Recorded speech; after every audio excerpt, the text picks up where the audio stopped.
ganahan sila makaigsunan, ako silang smile at makita ko na sila. So natin here, first is from layo. Taga Ajman Church, United Arab Emirates. Brother Colin, Sister Colin Rosel Flores. Hi ma'am, welcome sa upper room. And from Tampa First SA Church, Florida. Sister Ruth Flores. Welcome po. And we have from Limbungan Church, Benito Flores Jr. Okay, welcome. And Robin Flores from Mitzaya Church. Ayan, nasa dito, no? Kauban sila. And Nene Iyo. Hello, ma'am. Welcome, ma'am. Nene from Misamis Oriental. And we have Ellen Bogtot from Misamis Oriental po. Welcome, ma'am. And Rosie Ido from Bohol. Lagi o itong mga bisitang makaisunan. And of course, we have from GCAS, sa tuang General Conference Auditing Team na sila Jarens, Relioso, Sam, and Sunny, and Wendes family. Very damot. Please stand, ma'am, sir. Yan. So welcome po to Upper Fellowship Center. And from Malita, nalalig taga Davao. Malita, Davao Occidental, Lindato family. Lindato family, na sila? Kasi nagbaba na. O Mary Ondolo from Malita, Lihapo. Ondalo. Hi ma'am! O, nasa dito. Welcome! Narito, King. Okay, so daman kayo salamat po. Thank you so much for visiting Upper Fellowship Center, and we hope that everyone is welcome and feeling na welcome mo. We will be blessed in this blessed Sabbath day. So again, our participants for the Sabbath School service are children.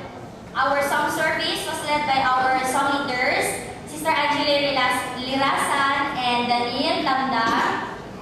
The opening prayer was offered by Brother Abdul James Persona.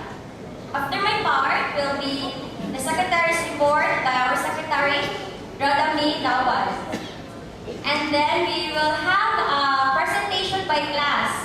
So you will see our classes from beginner, the kinder class, primary, and junior classes will present here in front with their songs, with their memory verses, at kung sa palang i-present today for the Lord. So I hope you will enjoy, you will be blessed, and you will be encouraged na inyo ipadala ang mga anak sa ilang Sabbath School classes because they learn from them.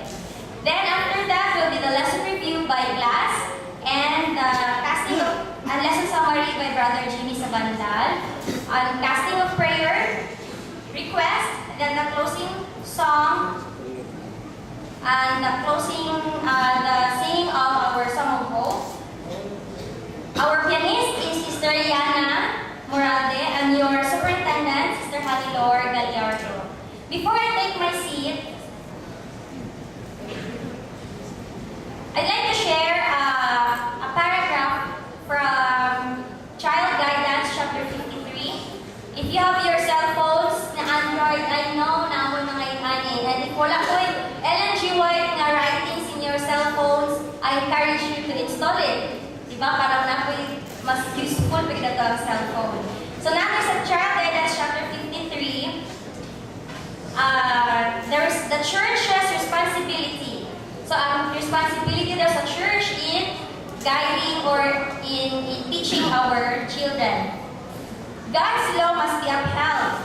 The church has a special work to do in educating and training its children that they may not, in attending school or in any other association, be influenced by those of corrupt habits.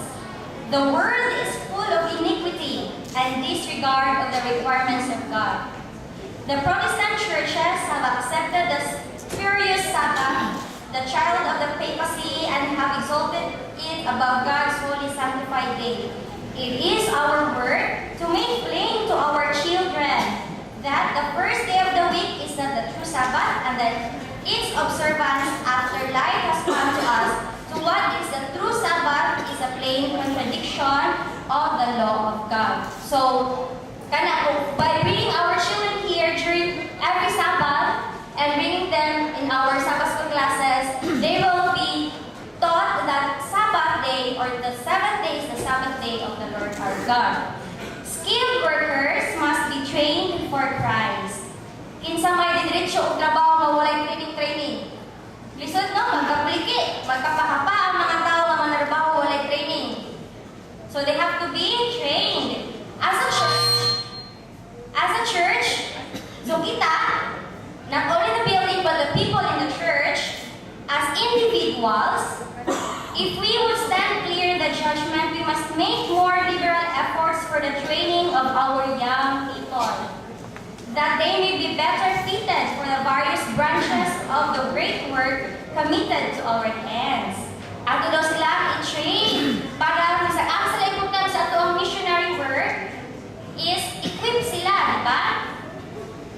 We should lay wise plans in order that the ingenious minds of those who have talent may be strengthened and disciplined and polished after the highest order, that the work of Christ may not be hindered for lack of skillful laborers who will do the work with earnestness and fidelity.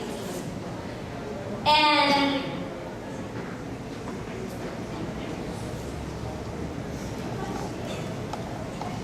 okay, so mo to siya na that's why we are here. In our church, we have this special program every third Sabbath of the month to train our children to be here up on stage. Ang uban, maulaw pa yun, kung na nag-uban na dasig. So sa bata pa mga kaigsunan, ato na silang i-train nga maanad sila musaka sa pulpit, maanad sila nga mag-missionary, mag-outreach program, just like our outreach program ginabuhat every fourth quarter of the year. So muna nga, it will help train our children para sa missionary work of our missionary work of God. Just like sa isa ka story ka ng tanong. Diba ang tanong pa lang, sa gamay pa lang tanong, ginaalagaan na, ginadiligan, ginabutangan ng fertilizer ba, ginatiman na ang tanong sa gamay pa lang. Hanto sa magdako siya, may mo siya mas strong, mas magamit siya sa palibot. So muna itong mga bata sa gamay pa, ato na sila nila-train, hanto sila may mga workers sa ato ang Ginoo sa vineyard sa Ginoo. And so that's all for today, and I hope you will have fun and enjoy. You will be blessed with our Sabbath school program this morning. I will now give the time to our beginner class. Secretary's report first. Then our beginner class will follow.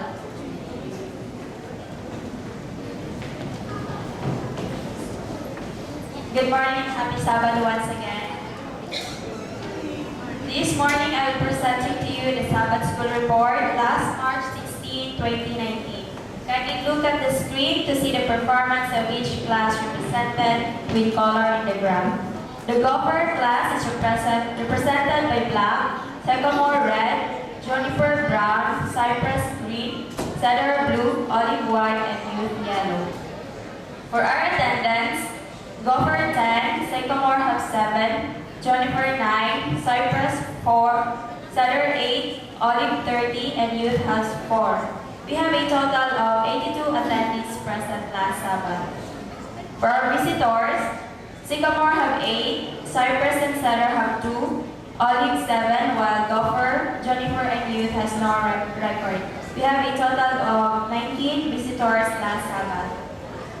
For offerings, Gopher offered 345 pesos, Sycamore 315 pesos, Juniper 720 pesos, cypress 200 pesos, cedar 750 pesos, olive 130 pesos, and youth offered 150 pesos. The total offering has amounted to 2,610 pesos. For Bible Sprout, gopher and olive has 4, sycamore 9, juniper 3, cypress 2, and cedar have 5, while youth have no record. We have a total of 27 Bible Sprout last Sabbath. For Sabbath school lesson, gopher has 3, sycamore 9, juniper 4, cypress 2, cedar have 5, and olive have 8, while youth have no record. We have a total of 31 Sabbath school lessons brought last Sabbath. For Children's Division Sabbath School Report, here's the graph of their performance last Sabbath. Girdle is represented by color blue, kinder green, primary yellow, and juniors red. For the attendance, Girdle has 12, kinder 10, primary 17, and juniors has 16. Their total attendance is 55. For the visitors, Girdle has 2 and primary has 1, while other classes have no record. They have a total of 3 visitors last Sabbath. For the offerings, Girdle has offered 290 pesos, kinder 120 pesos, primary 353 pesos, and juniors offered 219 pesos. They have a total of 982 pesos. Bible Sprout, kinder and primary has 2 and juniors has 8, while Girdle has no record. They have a total of 12 Bible Sprout last Sabbath. For lesson Sprout, kinder have 1 and primary have 5, and juniors has 9, while Girdle has no record. They have a total of 15 lessons Sprout last Sabbath. Reminders to each class to kindly fill up the necessary data for Sabbath school report. Thank you and God bless us all.